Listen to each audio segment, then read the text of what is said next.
Health Minister Sylvia Jones defended on Wednesday the province's approach to the ongoing measles outbreak as new infections increase sharply and criticism mounts.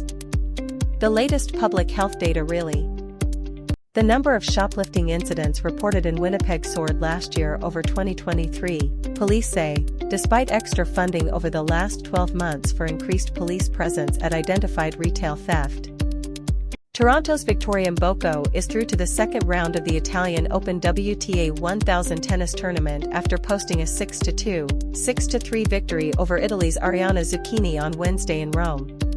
Mboko, who WW International, formerly known as Weight Watchers, has filed for Chapter 11 bankruptcy protection on Tuesday in a bid to cut its debt after hugely popular obesity drugs upended its business model.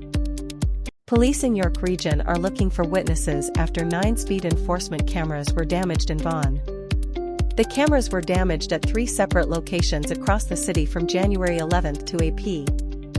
Joe Biden expressed dismay in his first post-presidential interview over his successor Donald Trump's statements about acquiring Greenland and the Panama Canal, and of Canada becoming the 51st USS.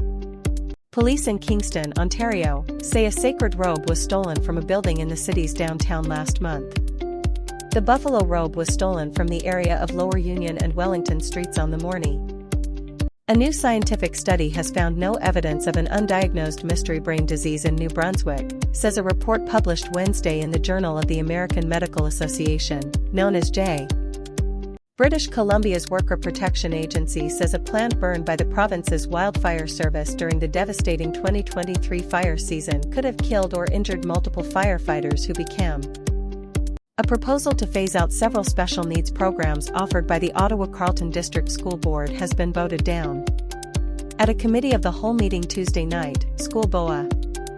The NHL team in Salt Lake City is now known as the Utah Mammoth. Owners Ryan and Ashley Smith unveiled the franchise's permanent name Thursday morning after more than a year of fan input and voting. Israeli strikes across Gaza killed at least 59 people, hospital officials said Wednesday, as Israel prepares to ramp up its campaign against Hamas in a war now entering its 20th month. The strike's eye. Mark Hiskok, a lifelong musician based out of St. John's, has died. He was 53 years old.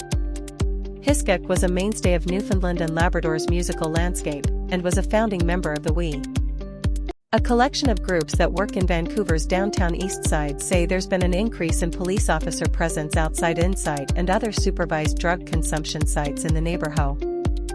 Wildfires that flared up across northern Alberta on Tuesday afternoon have those communities threatened by flames bracing for another parched, windy day.